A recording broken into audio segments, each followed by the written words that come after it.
Bonjour Jean-Claude Espinosa, merci de me recevoir là pour ces 11e journées hypnotiques de Biarritz. Et à cette occasion, je voulais te poser quelques questions. Par exemple, quelle est la différence entre un mythe, un conte et une histoire pour enfants? Alors, une bonne question. Alors déjà, je sais que tu aimes la confusion, alors je vais te donner une définition de Paul Ricoeur qui dit que le mythe, c'est raconte une histoire qui sans lui ne serait pas écoutée. D'accord. On va écouter quand même.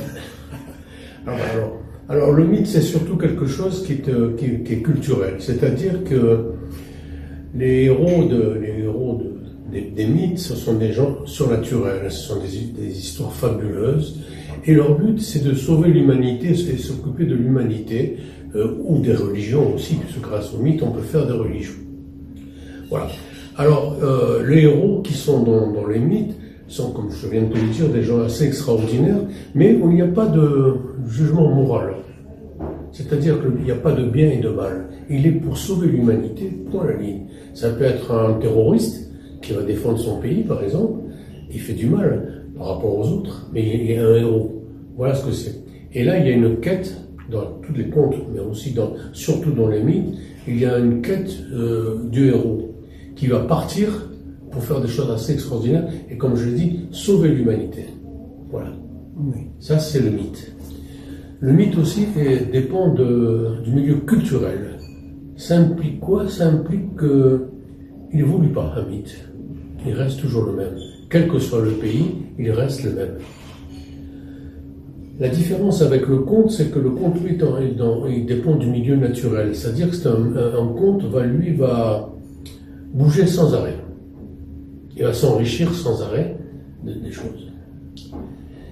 Qu'est-ce que je pourrais dire encore conte et mythe? Donc c'est peut-être pour ça que les contes ont des variantes considérables. Et surtout, on les entend plus facilement. Voilà, il s'intègre plus facilement à la vie des gens parce que il dépend du milieu naturel. Alors, moi, ce que j'ai remarqué, c'est que dans le mythe, le héros est un être surnaturel. Ah oui. Moi, la différence que je vois, c'est que dans le mythe, le héros est un être surnaturel, un demi-dieu ou un dieu. Ils sont surnaturels aussi, ils sont fantastiques. Oui, mais dans le conte, le héros est une personne normale, mais qui des fois va rencontrer des êtres surnaturels. Un arbre qui parle, un vieux sage. C'est pas surnaturel. Alors, justement, explique. Surnaturel, ce sont des gens qui n'existent pas. C'est-à-dire, c'est vraiment dans le mythe, c'est des gens qui n'existent pas du tout. C'est vraiment, ils sont dans une situation extraordinaire. Alors que dans le conte, il y a aussi un arbre qui parle, un animal qui parle, mais c'est pas un être surnaturel. C'est pour ça qu'il est plus facilement accessible, parce qu'il s'intéresse justement, tu as dit le mot naturel. Le conte, ça reste au milieu naturel. Oui, en fait, le mythe, c'est la tragédie. On n'a pas le choix, et le conte, c'est le drame, c'est-à-dire le mythe ne change jamais. Voilà. Tandis que le conte, il peut changer en fonction des émotions. Et en plus, l'avantage du conte, c'est qu'il a une signification profonde à des moments différents pour un même individu, et aussi, il varie dans le temps.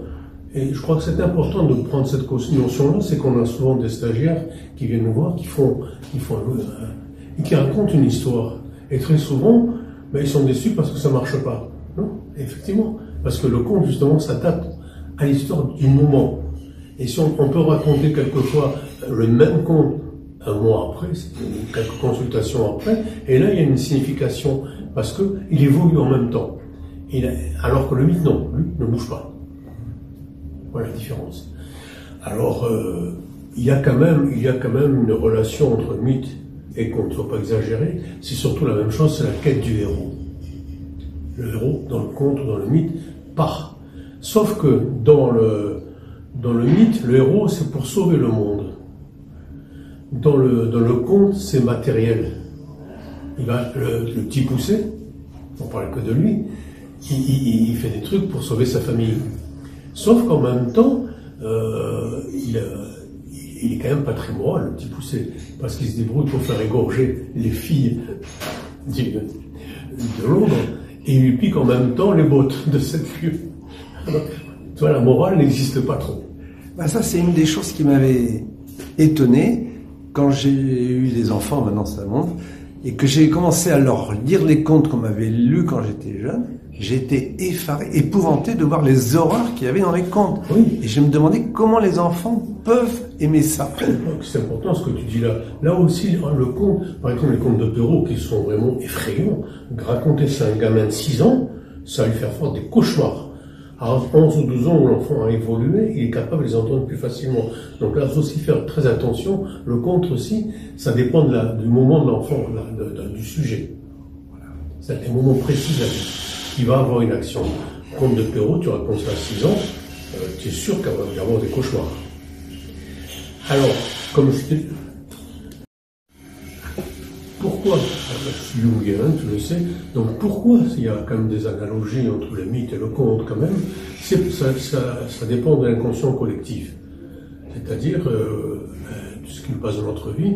Et pour Jung, on pourrait imaginer que l'inconscient collectif, c'est un sorte de grand réservoir d'images, plein d'images, et là, les contes ou les mythes vont puiser dans ces images dans ce grand réservoir. Ça serait, alors pour les Jungiens, c'est les archétypes. Hein. Oui. Pour le mythe, ça sera l'archétype. Pour le conte banal, ça serait une histoire tout simplement. Donc tu vois, il y a quand même des liens entre le mythe et le conte. Hein. Il faut pas simplement, c'est le but qui est différent.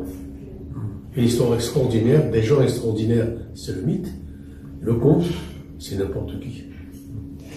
Et après, il y a tous ces livres pour enfants éducatifs où il y a des orientations. Oui. C'est tout à fait quelque chose d'un peu différent quand même. C'est différent, oui et non. Pourquoi tu dis que c'est différent? Est-ce que ça fait appel au même ressort inconscient, collectif? Oui, de toute façon, oui. De toute façon, oui.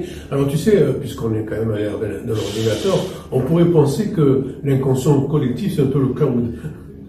Et là-dedans, les gens vont être connectés et vont prendre dans ces images celles qui les intéressent. Culturel, ça va être le mythe. Naturel, ça va être le conte.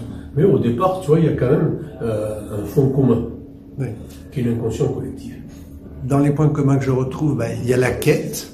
Oui, effectivement, le départ classique, et on revient changer. Bon, dans le mythe, la quête est un peu différente, et souvent se termine mal d'ailleurs. Il change, oui, il change.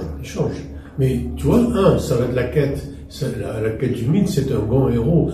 L'exemple, c'est, puisqu'on en a parlé hier, c'est Dark Vador. Oui. Dans Star Wars, il est quand même, Dark Vador, c'est un monstre. Oui. Et à la fin, il change, justement, pour sauver son fils. Mais il hésite très longtemps. Ça, c'est le mythe. Ce que tu n'as pas dans le conte. Le conte, ça aurait été beaucoup plus agréable. D'accord. Et quand même, il meurt. Oui. Ah ben oui, souvent dans les mythes, souvent... Il est quand même pris dans un dilemme, puisque soit il tue son fils, soit il fait autre chose, et il choisit finalement de sauver son fils.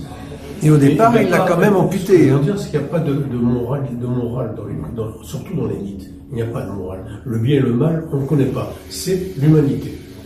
Voilà. D'accord. Et l'autre notion importante que j'ai retenue, c'était que il faut s'adapter au patient, à son âge et à ce qui se passe à ce moment-là. Et ça, c'est l'essence de la thérapie. D'ailleurs, c'est ce que disait toujours Erickson. Hein. Et ça, c'est le conte, surtout. Plus que le mythe. Voilà. Le mythe, tu ne peux pas l'adapter. Il est immuable. C'est vraiment culturel. Je crois que c'est important de le dire. C'est culturel. Le conte, il bouge constamment. Donc, tu peux l'adapter. Et ce que tu viens de dire, raconter un conte horrible à un enfant de 6 ans, comme le conte de Perrault, par exemple, c'est effrayant, quoi. Et je me souviens que quand j'ai fait ma formation avec toi au départ, à la fin on avait un petit polycopier avec plein de métaphores, de petites histoires, etc. Et on essayait tous de savoir quand est-ce qu'il fallait les utiliser. Et justement, la métaphore, il faut la sentir au moment où on l'utilise. Et en fait, c'est le patient qui nous dit laquelle. Exactement. Et le travail, c'est de les acquérir avant d'en avoir un catalogue, comme tu dis, dans le cloud, et d'aller choisir en fonction du patient. C'est ce que je dis d'ailleurs à mes stagiaires. Je dis attention, sinon ça serait trop facile. Vous allez à la FNAC, vous achetez un bouquin, et vous les lisez, et après vous allez être déçus. Ça ne va pas marcher. Alors là, je vais rebondir parce que le dernier livre que j'ai lu, c'est un livre de Florence Dudek. C'est une hypnothérapeute, mais qui fait des histoires à lire aux enfants, oui, qui sont des histoires hypnotiques. Et elle dit un peu dans quelles indications il faut, et c'est pour que les parents puissent se les acquérir. Oui, oui, oui.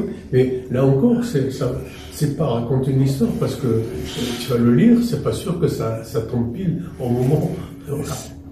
Et l'intérêt, c'est que justement, comme le conte évolue sans arrêt, et que l'enfant, quand on raconte à un enfant, évolue lui aussi, il va prendre le conte différemment. Si on lui raconte 3 ou 4 fois le même conte, à condition de ne pas le raconter tous les jours le même, il évolue l'enfant. Et par contre, c'est quand il va entendre des choses.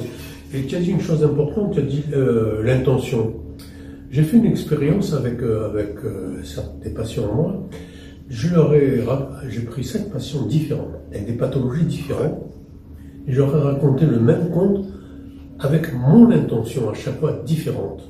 Ben, les gens ont entendu l'intention. Donc c'est important aussi, tu vois, c'est pas les mots du conte qui sont importants, c'est ce que tu mets toi en tant que thérapeute qui fonctionne. Et ça, c'est une des subtilités de la thérapie, effectivement. Voilà. Eh bien, merci Jean-Claude. Ouais. Et bon congrès.